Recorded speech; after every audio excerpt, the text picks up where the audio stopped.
Okay, this is lecture 5 of our semester VLSI devices. In the previous lecture, lecture 4, we have discussed about the general structure MOS. So maybe you remember that, well, the critical thickness is oxide thickness, and nowadays EOT is around 1 nanometer, although physical thickness is a little bit thicker.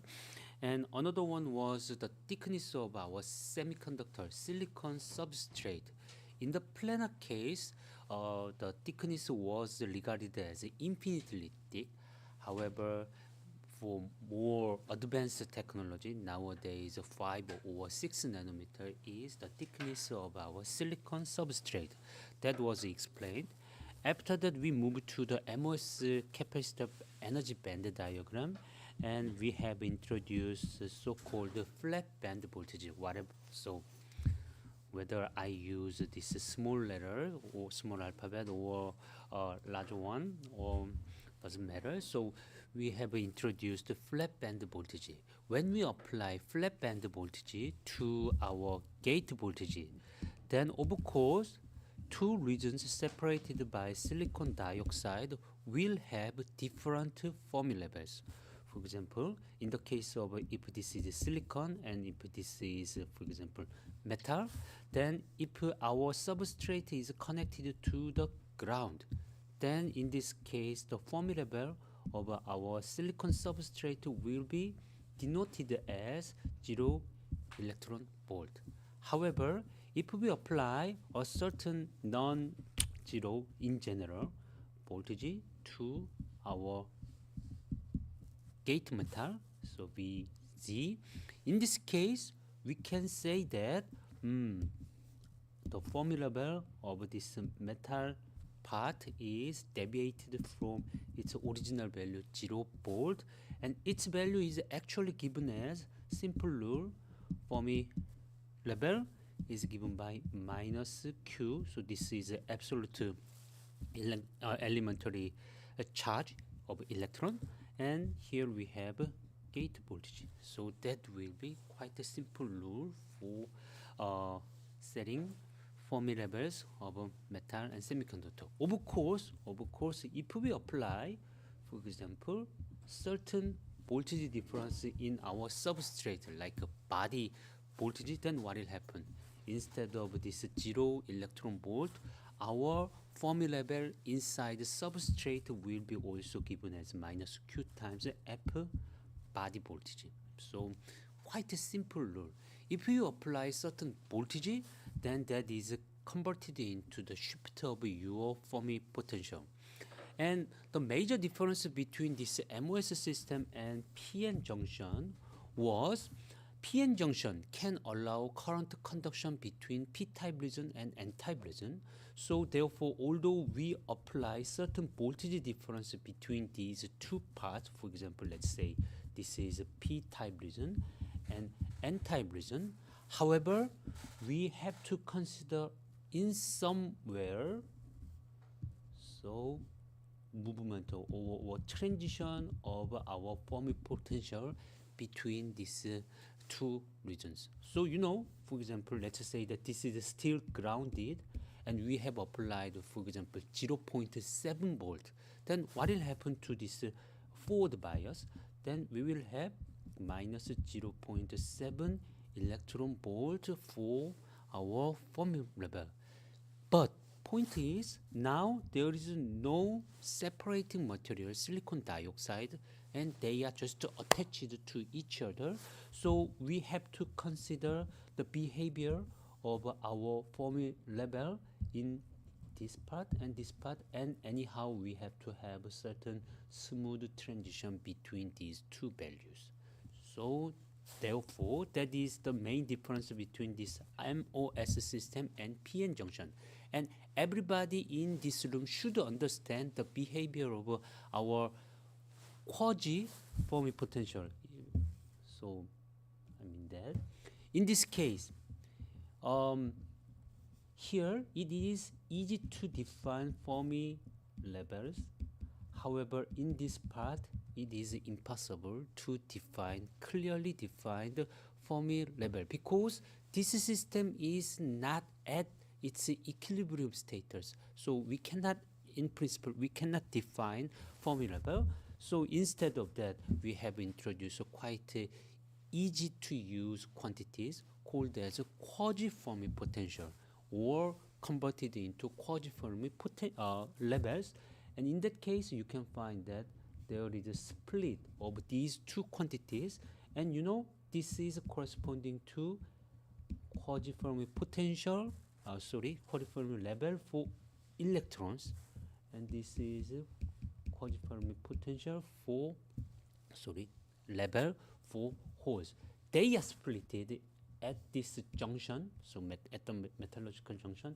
After that, we have transition from this value, so n-type value into p-type value, and also p-type value and into n-type value. So you know that since this happens into the junction, so that's the reason why we have so-called law of junction. So if you don't understand law of junction, then please review your previous junior level course. So simply speaking, if you have applied bias, then minority carrier density is exponentially changing depending on your applied bias. That is law of junction, and this law of junction can be understood as the behavior of our quasi-Fermi levels or potentials. Okay, so anyway, that was just emphasizing the difference between this MOS system and PN junction. In the case of PN junction, we have perfect insulator called as silicon dioxide. So although we have different Fermi levels, but still this entire system is located in its equilibrium status, because there is no current conduction allowed it. So locally, we can say that, okay, in this part, this metal is biased to certain gate voltage, and this gate voltage just set the Fermi level of this metal part. And at the same time, also if this silicon part is biased with body voltage V sub B, then we can say that, okay, this energy level just satisfy or specify the value of Fermi level at silicon region. Okay, so we can have a quite clear separation, and important one is, okay, here we can say that at least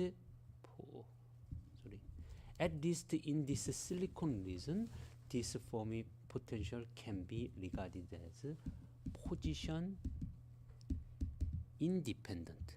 So everywhere inside this silicon region, we have a flat line. Fermi level is flat, but there is no guarantee that our vacuum level or conduction band level or valence band level, those levels are also flat inside the silicon region. There is no guarantee. But we have a special case, a special bias voltage, where all kinds of these values just flat. What is it? That is this flat band condition. When we have this flat band condition, conduction band level, valence band level, at the same time also vacuum level, all of these levels are just flat inside our semiconductor region. So we have no internal electric field at all. Also, yes, that is easy to understand. So that will be the starting point of our analysis. Okay, when we have gate voltage equal to flat band voltage, then it is easy to analyze. After that, if we apply certain gate voltage which deviates from flat band voltage, then this voltage will work as a driving force for our MOS system. MOS system is now driven from its, how can I say, certain easy solution, and we have to consider what happens when we apply additional voltage in addition to this EG condition. Okay, so that is the starting point of our analysis. Okay, so in order to consider this analysis, we have to consider this very important quantity called as surface potential. Surface potential means that actually not the potential at surface. Unfortunately, that's the problem. So now you will find many different words or terms, and sometimes they are not consistent due to historic reason. So if I am allowed to write down the entire textbook once again, then I will just try to introduce consistent notations. However, I'm not the author of this textbook. So all kinds of these materials are written several decades by some author, other authors. So we have to understand its terminology. So let me just start from this quantity. What is this quantity? This quantity is electrostatic potential at position equal to 0. Then what is 0 here? It really depends on our notation. So in this case, we just said our system starts at x equal 0, or more exactly, our silicon region starts from x equal to 0 position. And since we have understood this thickness is infinitely thick, so this system is infinitely thick, then let's say that positive x direction is the direction for our silicon substrate. So if we go to infinitely far away from x equal to 0, then eventually we will find the contact for substrate. Whether that is 600 micrometer or 1 meter, that doesn't matter, because in this length scale, already 600 micrometer or even 1 micrometer can be regarded as infinitely far away. So just to forget about its actual value, so it can be treated as real infinity.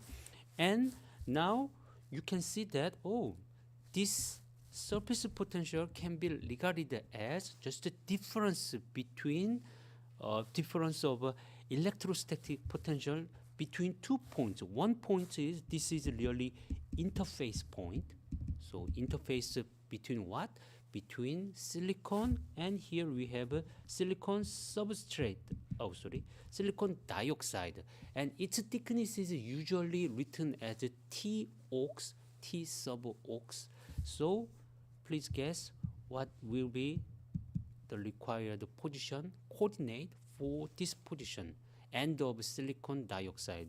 Of course, we have to have minus T ox, otherwise we will have a different oxide thickness. And x equal to minus T ox, of course we will have the starting point of our metal.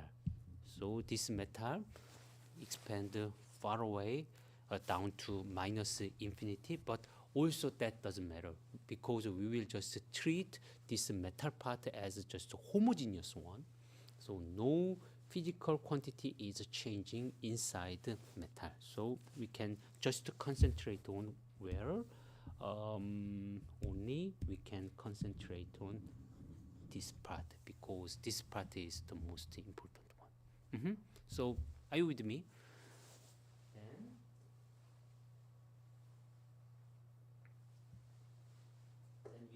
Introduce once again this surface potential.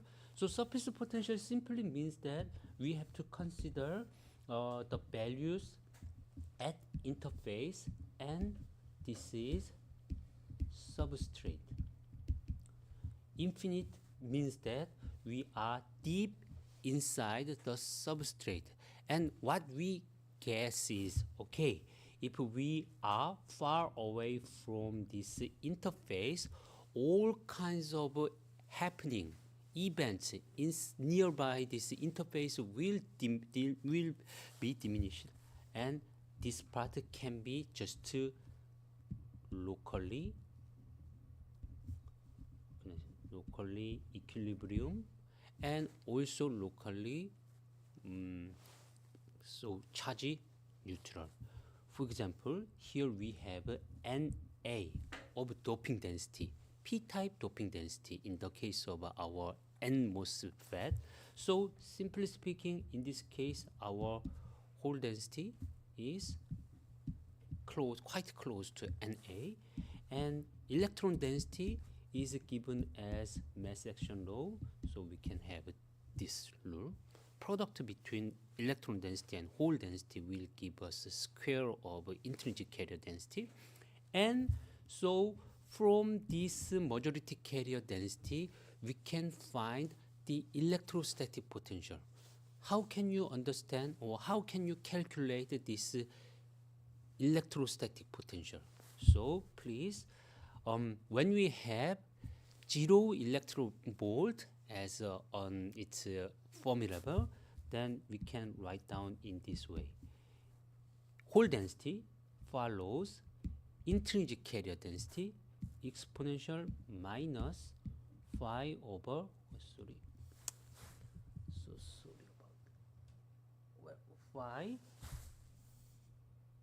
phi over kBT over Q. So maybe you have seen it before in your previous lectures, so you must remember this quite important relation. And also, you know, in the case of electron, we have quite a similar relation. In this case, electron density is given as intrinsic carrier density exponential positive phi over phi over kBT over Q. Actually, this kBT over Q, this one, this quantity, and this quantity have of course voltage unit, and this voltage is so frequently occurs in our notation. So sometimes people just define it. So it is defined as a summer voltage, and by definition it is given as kBT over Q. As that everybody should understand this kBT. kBT itself has its name or its definition. It is in this context it is called as summer energy. So and you must remember the value of this summer energy and summer voltage, of course, at 300 Kelvin. Your summer energy is 25.85 millivolt. At the same time, it means that summer voltage is 25.85 millivolt, and summer energy is of course the same number, milli now electron volt instead of just volt.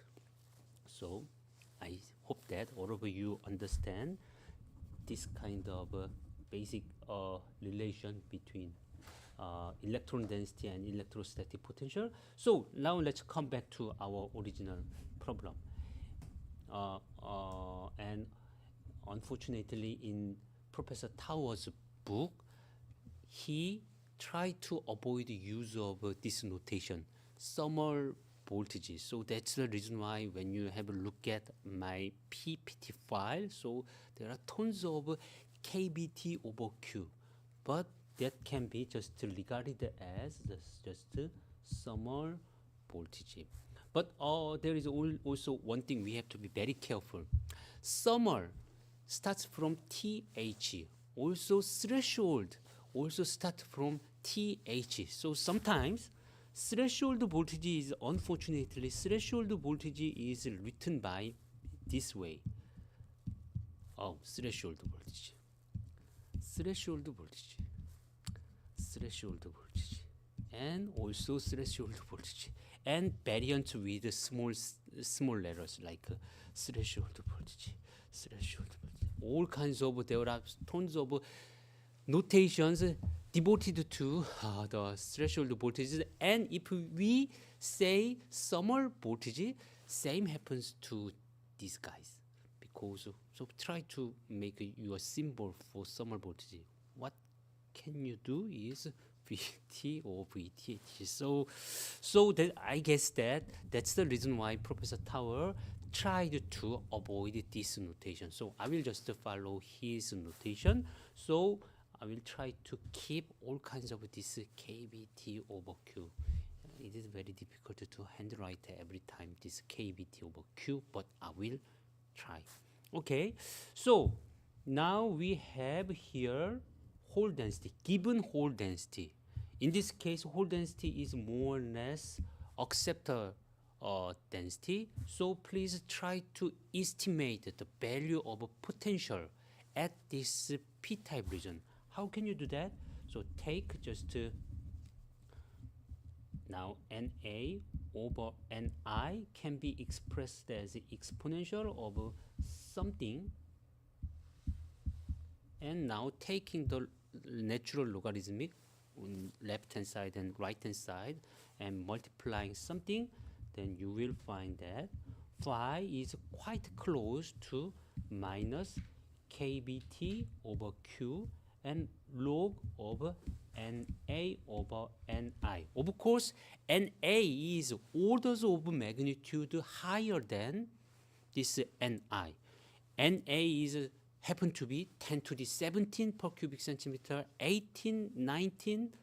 These are numbers for NA value, and NI value at 300 Kelvin is just orders of 10 to the 10 per cubic centimeter. So by taking this ratio between these two, you will get the numbers corresponding roughly 7, 8, or 9.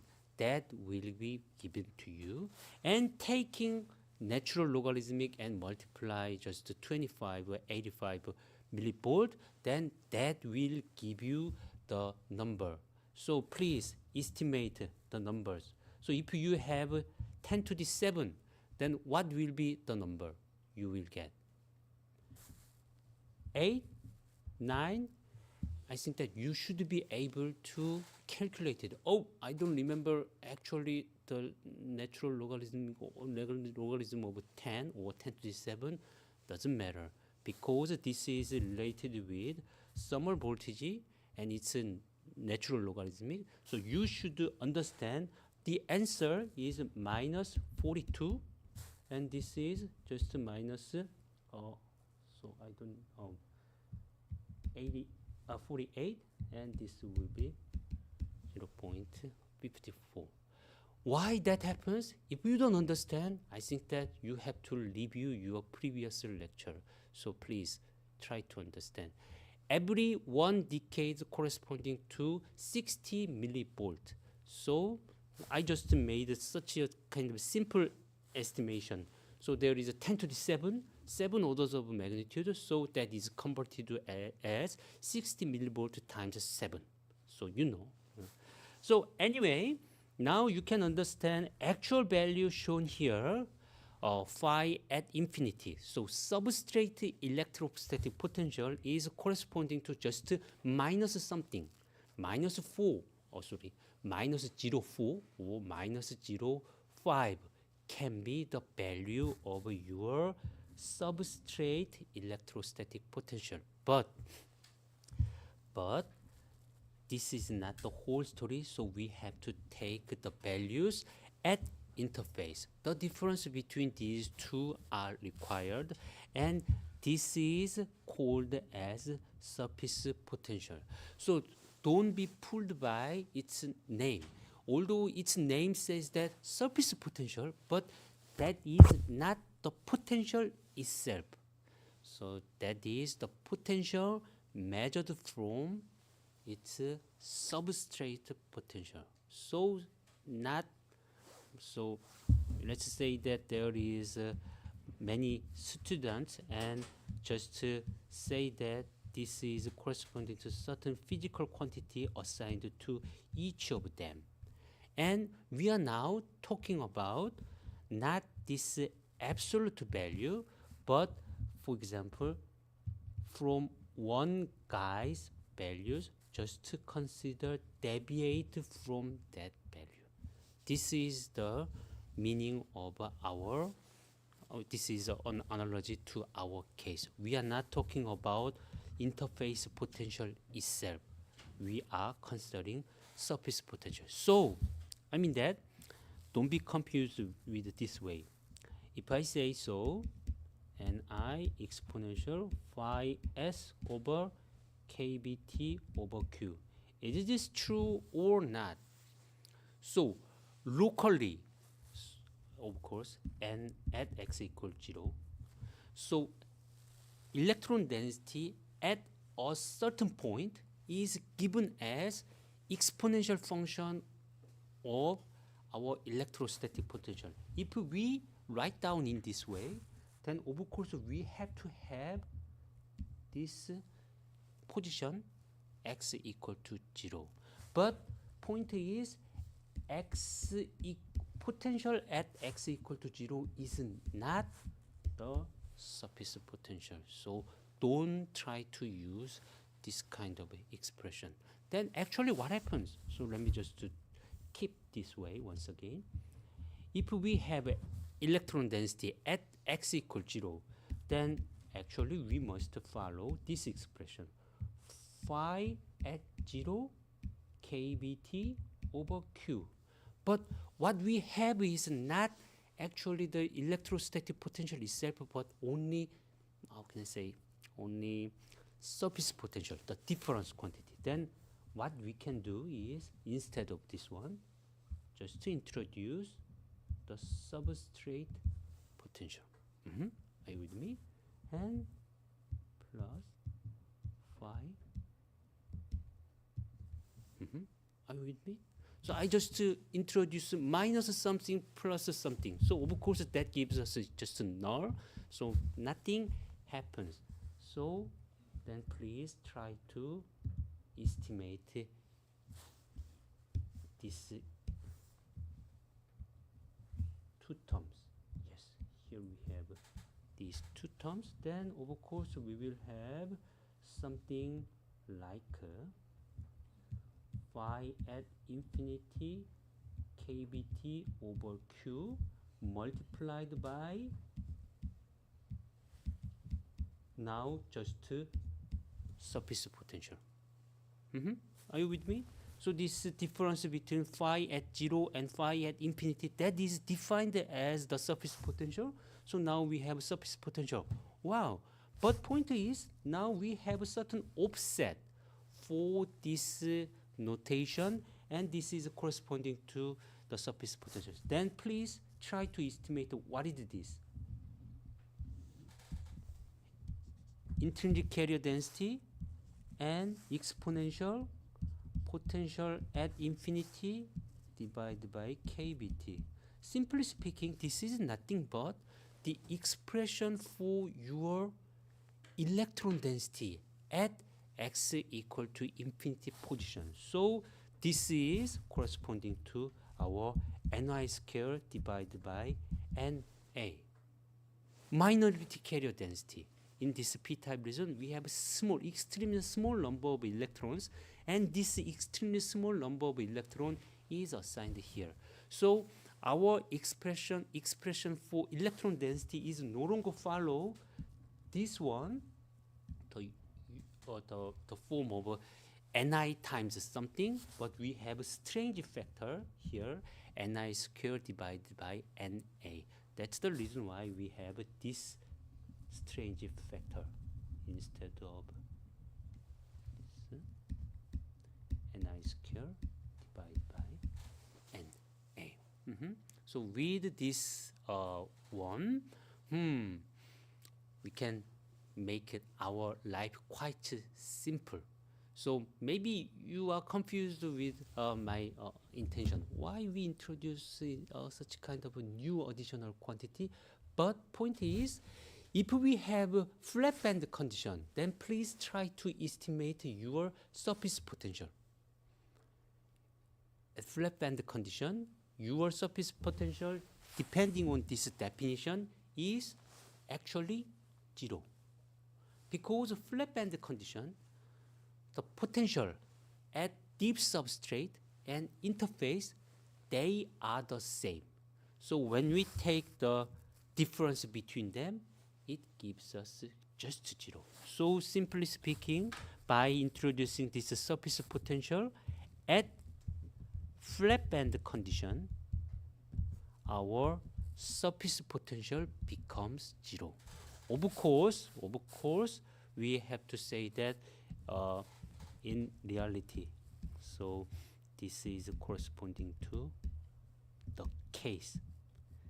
This is the actual electrostatic potential we have in reality, but instead of this quantity, if we just to take a certain offset for surface potential, then we can easily make this quite a simple expression. Oh, now, if we have, for example, let's say that if we apply gate voltage higher than flat band voltage, then what will happen? Of course, since gate is highly biased, positively biased, so we can easily expect that at least the surface potential will goes up, increased. So this is corresponding to the surface potential, which is positive. And of course, if we apply gate voltage even lower than flat band voltage, then yes, now this metal part has a lowly biased even than this flat band case. So our surface potential will be negative. That is quite easy to understand. And in many cases, in our main application, we will use the part where surface potential is positive. What does it mean? So surface is bending downward. So let me just draw once again. Here, let's consider the surface potential equal to a positive number. So when we have a positive surface potential, it means that compared with this deep substrate, the potential is positive. So if we draw just this is position and this is electrostatic potential, it means that our potential will goes up when we go to x equal to 0. This is the case. But if we usually, as usual, if we draw the energy band diagram, then we have to invert it because potential and energy levels have the inverted relation. So our band will be banded in downward when we have positive surface potential. So are you with me? Potential and energy values have the relation like minus Q. So okay. So right now, if you don't understand this material, then please review your previous course. Certainly, you have seen it before. Okay. So let's make a short pause. Then, if you have any question, then please let me know. Okay. 그냥 궁금한 게 밴드가 휘어져도 평형만 아예 상관이 없는 느낌이에요. Your question is really great. Okay, that is really great. I think that is the critical point. So now I'm saying that at a certain gate voltage beyond flat band voltage, the band is now banded downward. Okay, for example, this energy level can be, for example, intrinsic energy level, or so if we go to a slightly higher, then we will have conduction band level, And if we go to a little bit lower, then we will have a valence band level. All of these three groups will show the same banding because their energetic difference is more or less given from the band structure, approximately 0.56 eV away from EI to EC, EI to EV. So now, as he correctly pointed out, now we have a banding, but banding is not fully consistent or connected with the non-equilibrium case. So let me just give you a counterexample. Please think about your p-n junction. So when you have a p-n junction at equilibrium, you have internal band banding already. But even in that case, you don't say that, oh, since band is banded, energy band shows a certain banding, so there should be certain current conduction. Why we don't have any kind of current conduction? The key was, I think that is really interesting. So the key was, think about this kind of a band. Sorry about my ugly drawings, but just forget about it. Yes, let's say that this is the band at equilibrium, and certainly we have a certain band banding, and this is corresponding to the built-in potential. And however, at equilibrium case, we have just a position independent Fermi level. That's the reason why we can say that there is no carrier transport at all. Whether band is energy band shows a certain group or not, that doesn't matter. Actually, whether there is a current conduction or not is simply given by this curvature of this Fermi level.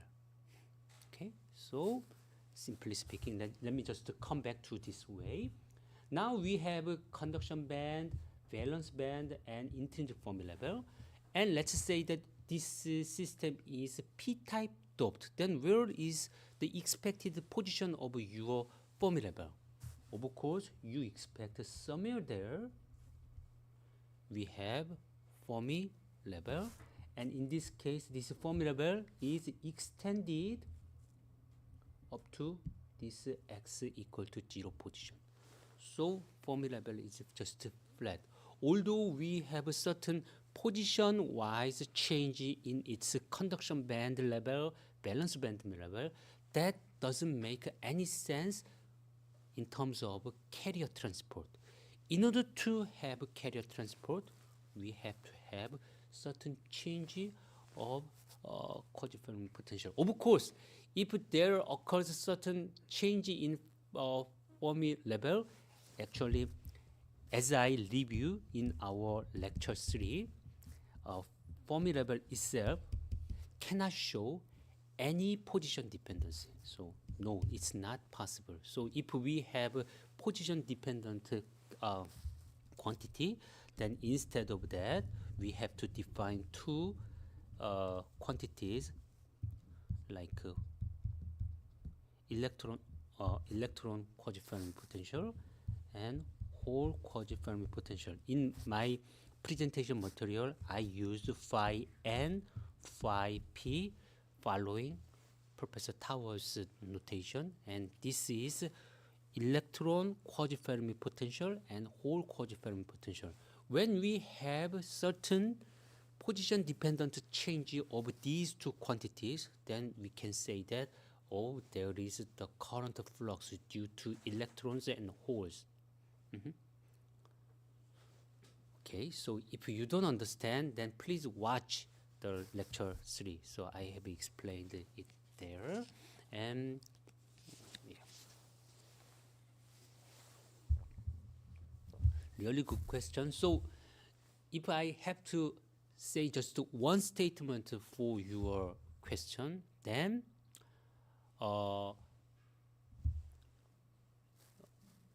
carrier transport is described by this Fermi level instead of energy band. So it's completely okay to allow position dependent change of your energy levels. Okay, that is my one statement answer. That was a really important one. So following his question and my answer, although we have band bending, there is no current conduction at all. That is consistent to our assumption. Beyond this point, now we have silicon dioxide and it prevents any kind of current conduction completely. So if we allow current conduction inside the silicon region, then it does not obey the current continuity. Current continuity should be valid everywhere, so it is just inconsistent result. So we do not have any kind of current conduction. Okay, that's a good question. And any other question from our students? So I love to answer your question. And if you have any question, then please do not wait this short pause. Just raise your hand. Yes, please. 메탈이나 SiO2를 호모지니어스로 본다고 하셨는데 첫 번째로 궁금한 건 그렇게 볼 수 있는 이유도 궁금하고 두 번째로는 그렇게 봤을 때 이점이 있어서 그렇게 보는 것 같은데 어떤 이점 때문에 그렇게 보는지. Okay, so in the case of metal, we believe that. Okay, so that is a really also good question, but just validity of homogeneity. And second question is the reason why we have this kind of assumption. But in the case of is your second equation, the reason is the how can I say, the reality is really we have homogeneous conditions in metal and also oxide. So since the real situation is corresponding to our assumption, that's the reason why we don't we assume that way. I mean that this is not a crude approximation. We can really assume that this is the case, and let me just explain the validity of our homogeneity.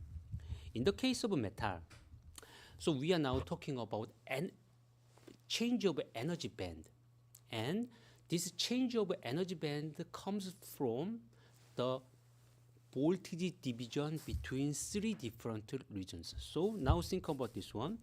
Well, now from your viewpoint, what you do is you have two ports, okay, or single ports, and now you apply gate, and this part is called as a substrate or sometimes body. And what you do was just to apply certain voltage over flat band voltage. Now let's say that you have applied, for example, 1.0 volt additionally to your flat band voltage. Then now we have three guys here. Wow. One is called as metal, one is called as silicon dioxide, and one is called as silicon. They just to negotiate. Well, we have an additional 1 volt. Who will take that most? Then say that metal say, oh, I will have it. And silicon dioxide, oh, I. And silicon says that, no, 1 volt should be all mine. So what will happen? These three reasons will try to take the applied voltage. For example, let's think about this one. 1/3, 1/3, and 1/3. This division happens. Then what will happen to our system? Or silicon takes all, and oxide 0 and metal 0. What happens between them? These three parts are trying to take the electrostatic potential across the entire system, and that is just a matter of division of overall applied voltage into three parts. And in this case, what we can certainly say is metal doesn't play any role because metal has quite a high conductivity. In this case, actually, we assume infinitely high conductivity. And let's assume that metal is allowed to have non-zero potential difference. Let's say, oh, I have 0.1 volt difference across me. Me means that metal. Then what will happen? If you have a metal chunk and left part is biased to certain voltage and right side has the voltage lower by 0.1 volt. Then what you can expect is severe current conduction through this metal part vertically. So vertically means that this direction. Then if we allow such kind of current conduction, then we will meet silicon dioxide. But by virtue of its insulating nature, current conduction through silicon dioxide is completely prohibited. So these two conditions are contradictory. So since we have silicon dioxide, perfect insulator, metal never get potential difference. So now, previously there was 3 guys, but first this metal kicked out because if you have non-zero potential difference, then there will be current conduction and that disobey current continuity or equilibrium condition. So this guy goes away. So we have just 0.0 volt. Then now we have still 1 volt. Then these two remaining silicon dioxide and silicon or semiconductor should take its own part. Each of them must have its own part. Then what is the ratio between them? For example, can you just say that 50-50?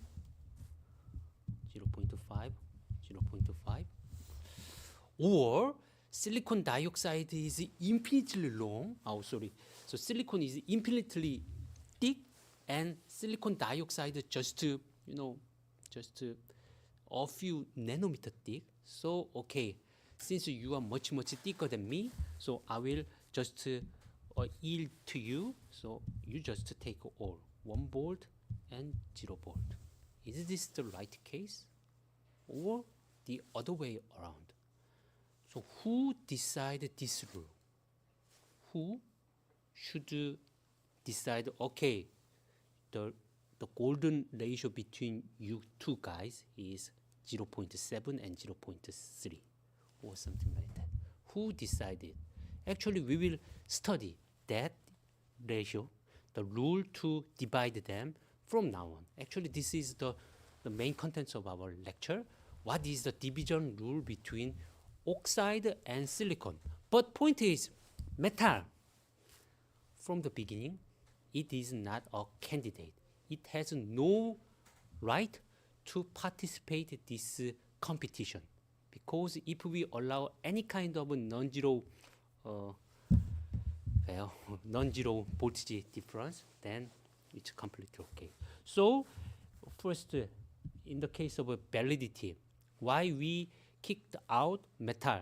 Because that is quite normal, because if we allow finite non-zero potential for metal, then gone.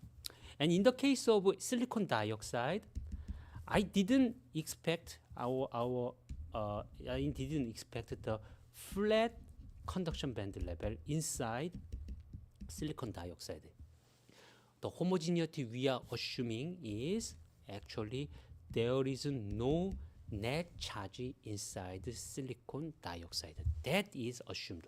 Of course, since there is a potential difference, of course we can say it's conduction band energy level and valence band energy level. Inside silicon dioxide, we can easily assume this kind of finite slope of our conduction band and valence band energy level. It is okay.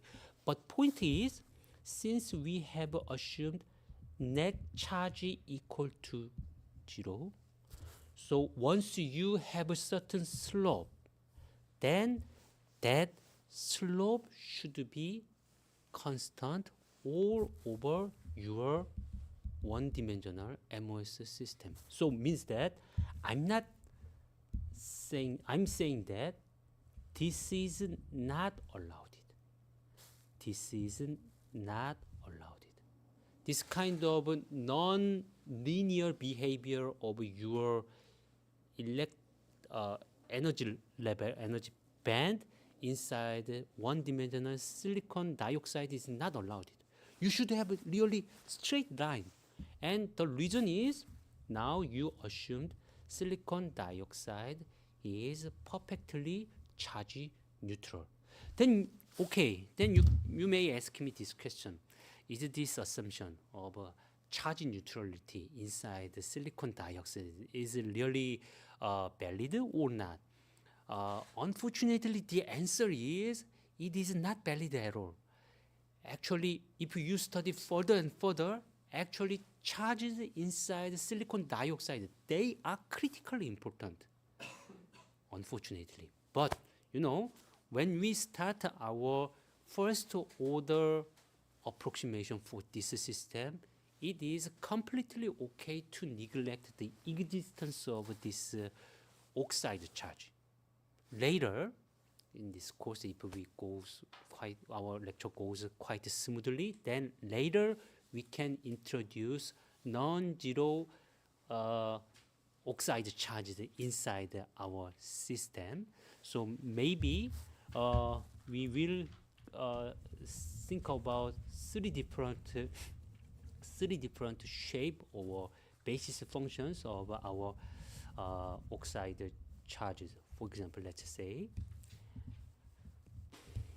if we have this silicon dioxide layer, what we can expect is common form or usual form of non-zero charge inside this system is, for example, we can have a highly localized surface charge nearby silicon dioxide and silicon interface. This is interface charge. We can have this one. Also, another type of charge inside it, or the basis function we will consider is like a delta function at a certain position. At a certain position, or a certain layer, there is a certain highly concentrated charge sheet of our non-zero oxide charges. So this kind of a delta function can be introduced. Of course, compared with this interface charge, the basic function is the same. That can be just regarded as a delta function, but happen to be this interface charge is really located at very important position called as x equal to 0 interface, and this one is any general position inside the silicon dioxide. Also, another thing we can expect is just to uniform distribution inside our all over silicon dioxide layer. So of course, if you have the response of your potential with respect to this delta function, and just collecting all responses to this delta function, you can get the general solution. For example, let's say that your charge density just looks like this way. So if you have this form, then what you can do is just to treat it sum of this interface charge and this bulk charge and another bulk charge. Also, you can divide several pieces and see the impact of this charge, that charge, another, and collecting them all, then you will get actually the change of your surface potential. Once you get the change of surface potential, it is sufficient for our purpose. You will see it later. But point is, once you have non-zero charge inside your silicon dioxide layer. Actually, it affects in that way to change the surface potential constantly. I mean that for given structure, the shift of your surface potential amount of shift is just given.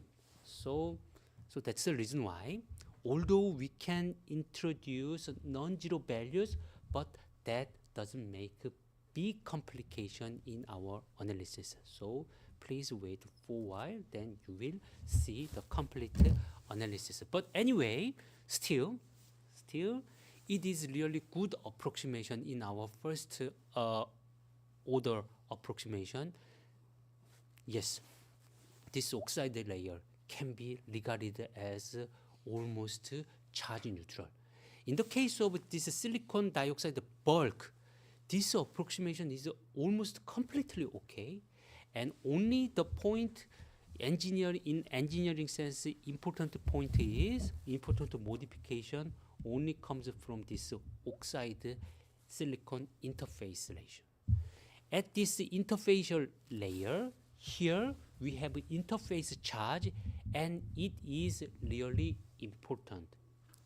And fortunately, nowadays people, means that the engineering guys or fabrication guys can reduce the amount of interface charges orders of 10 to the 10 or 10 to the 11, compared to much lower than the other systems. So that's the reason why we can use our MOS system for our own electronic purpose. So this is the typical order of our interface charge, and since its effect is not that high, sometimes when you consider its value for how can I say, it's first order approximation, so we first neglect even this interface charge. But if you are doing the real comparison between, how can I say, the experimental data and your calculation, then you have to consider this one. Otherwise, you will see the shift of your threshold voltage and you have to match it.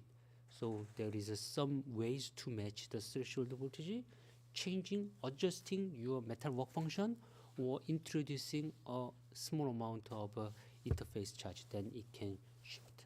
Okay. So now let's come back to our original question. So one student asked me why we assumed homogeneity in metal and silicon dioxide. The answer is, in the case of metal, yes, we have assumed the homogeneity of energy band, yes, and it's completely okay. In the case of silicon dioxide, we never assumed the homogeneity of energy band. So what we assumed was net charge equal to 0. So we allow only straight line inside silicon dioxide layer. That is my answer to your question. Okay, good. And any other question? So I think that these questions solve many lecture contents in our future lecture. Okay, still we have fortunately 50 more minutes, so let's go to our lecture content. Okay, so from now on, we will analyze this system.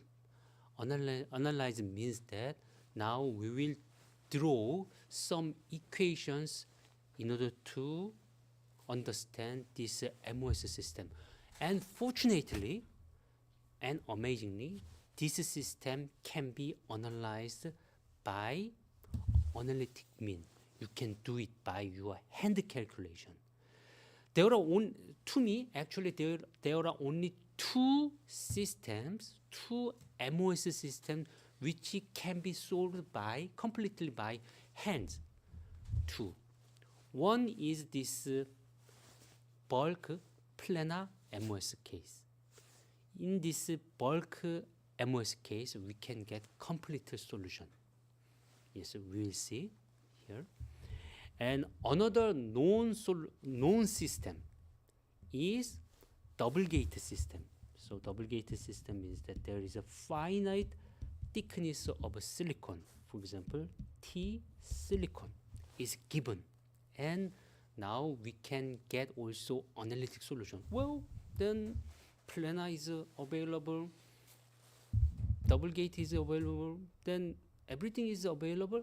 Unfortunately, in the case of this double gate structure, the general solution is not available. Only when we have intrinsic substrate, we can get the solution. Means that we don't have any doping inside silicon region. In this case, Professor Tower in his paper showed that can have an analytic solution. It is his great contribution to the field. But unfortunately, after his success, many researchers try to expand his work. Okay, what happens if we introduce non-zero acceptor density or donor density, and all of them actually failed to find out analytic solution. There is no analytic solution known to us except for these two cases, and today we will try to solve the first one. I don't expect that I can finish it within 13 minutes, but I will try. But before starting today's main content, let me just show you certain calculation result by computer program. So of course, in this case, in this system, we have complete analytic solution. So this computer simulation should give the identical result to our analytic case.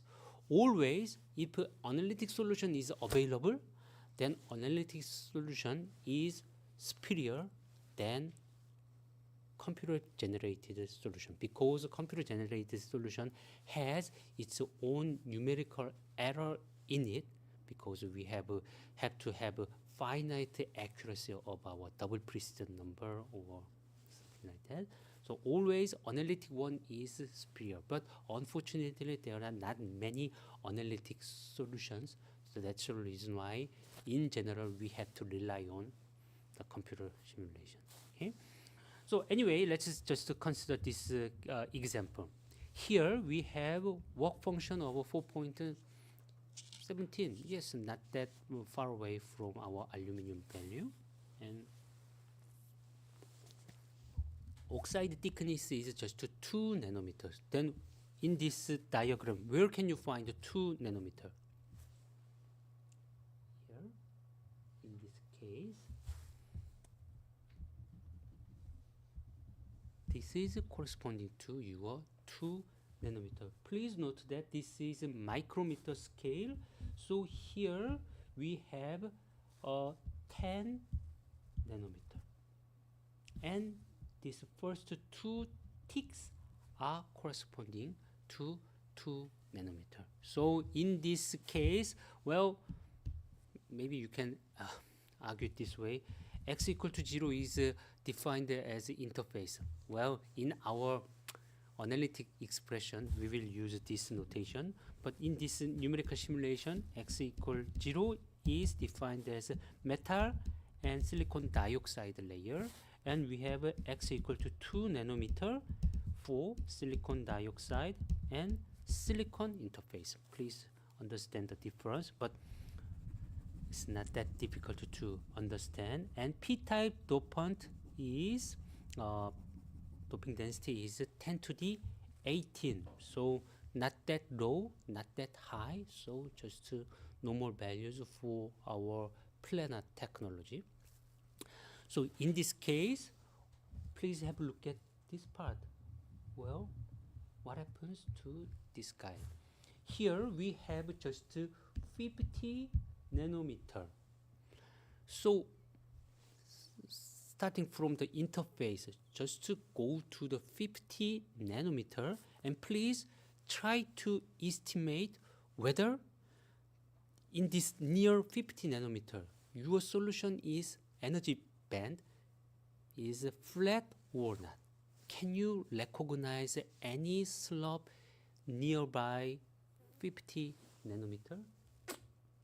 So maybe it is really difficult for all of us to recognize slight change of energy band in this part. It means that in this system already 50 nanometer is enough to eliminate all kinds of events nearby interface. Already 50 nanometer can be regarded as deep inside our substrate. So now if it is 1 micrometer or 2 micrometer, then what does it mean? In this nanometer scale, it is corresponding to 1000, 2000, and if we go to 600 micrometer, then it can be regarded as 6 times 10 to the 5 nanometer. So it can be really considered as infinitely far away. That's the reason why to us actually a few hundred nanometer can be regarded as infinitely thick. Of course, even in this case, if we say 5 nanometer, things changes completely. If we say our thickness is 5 nanometer, then 5 nanometer is just corresponding to somewhere here. This is 5 nanometer, and even in our length scale, 5 nanometer cannot be regarded as infinitely thick, of course. So we have to consider certain variation in inside this position. Okay. So anyway, let's think about this band, and this green line is reserved for conduction band, and this blue line is reserved for valence band. And you can see there is a certain discrete jump inside these two quantities. For example, what is this? And what is that? This is corresponding to silicon dioxide. If we have different materials, then there is no guarantee that our conduction band are continuous. So let's think about this system, the classroom system. In this classroom system, I'm currently in air material, and if I go to here, then now I find the wall material. Then can I move into it? So actually not. Quite similarly, for example, in the case of our electron having certain energy level, it can move freely in this silicon region. But if we go to this direction and hit the wall, silicon dioxide wall, then it cannot penetrate into this energy level. Instead of that, let's say that I'm a superhero, so I have a quite high kinetic energy. Then what will happen? If I just hit the wall, then of course I can penetrate into this wall system. Quite similarly, we have discontinuity of conduction band level and valence band level in our oxide, but we will not consider this one here. Anyway, important quantity right now, only important quantity is this slope. Here we have non-zero slope of our conduction band energy level, and it is corresponding to what? It is corresponding to, related to the electric field inside our silicon dioxide. Maybe you remember that about 20 minutes ago or 30 minutes ago, we have discussed about how can we divide the potential inside the oxide layer and silicon layer. So what was the rule? And the rule is now given to you. The rule is at the interface, at this interface, we have to have the continuity of electric field related quantity. Not electric field, but related quantity. So I guess that all of you guys already attended the electromagnetic course in your undergraduate level. So I hope so. And there you have attended the boundary condition between two different regions. So say maybe you remember this kind of a diagram. Well, you can think about very wide disk, wide and thin disk, and material 1, material 2, and it has interface.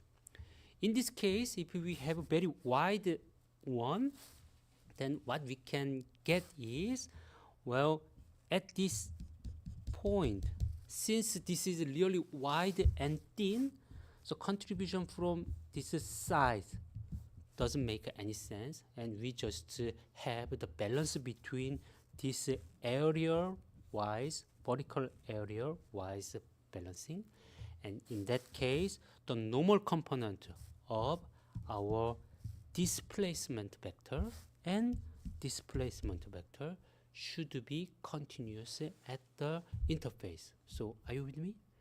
So if you don't remember this electrostatic boundary condition, then please review your previous electromagnetic course. This is the rule to divide the voltage between silicon dioxide and silicon. Simply speaking, what is D? This is displacement vector, and it is in our case, let's say that this is oxide and this is silicon. Then inside this oxide part, then this is corresponding to the oxide material's permittivity multiplied by oxide electric field. And here we have silicon, and in the case of this silicon, we have silicon's own permittivity multiplied by silicon electric field. Well, be careful. In the case of oxide region, we can say oxide field. And in the case of a silicon case, well, electric field itself really depends on the position. Your electric field at this position and that position, of course, are completely different. Then what is the meaning of this silicon electric field? Of course, this is the one for interface. Oh, sorry, what is this? So the one for this point, we have to calculate the slope at this point, and this point is shown here. And let me just okay, I think that this will be the final equation I will write down. So in this case here we have this continuity of displacement vector, oxide permittivity and oxide electric field. Of course, it is a vector quantity, but you know, we are just considering normal component, the surface normal component. So this is just x directional component. You understand? And also silicon permittivity and silicon electric field at x equal to 0. They should be matched. And interestingly enough, how can you write down this oxide permittivity? Oxide permittivity is about 3.9 times of vacuum permittivity. So 3.9 times vacuum permittivity. Epsilon naught is reserved for vacuum permittivity, and happen to be, there is no trick, just happen to be silicon permittivity is relatively 11.7 times higher than vacuum permittivity. So please try to divide them. So you will find that 1 to 3 ratio. So simply speaking, it means that oxide field is 3 times higher than the silicon electric field at the interface. This is the rule to divide our applied potential between silicon part and oxide part. This is the determining rule to calculate this one. Then maybe you can ask me that question. Well, but this is the expression for electric field. What is the relation between this electric field wise expression and potential wise expression? So we will study this one in later lectures. Maybe next Monday we will talk about this one later. Okay, thank you. And if you have any question, then after this session is over, then please come to me.